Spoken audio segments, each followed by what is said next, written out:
Hey, what's up? This is Ricardo, and in this video I'll show you how to remove the keyboard bezel on a Dell Latitude 5480. If you're looking for parts for this laptop, go to our website and use this coupon for a 5% off discount.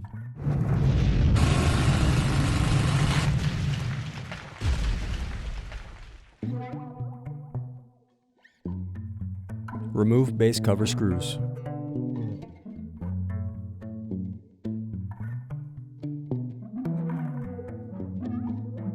Then use fingers to pry apart and remove base cover. Now unscrew and disconnect battery.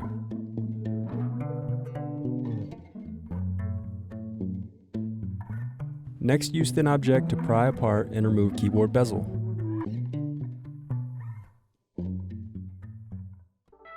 Thanks for watching. Don't forget to like and subscribe if you enjoyed this video. And if you need more, check out this playlist to watch other tutorials for your laptop. You can also click here to find parts for your laptop at partspeople.com.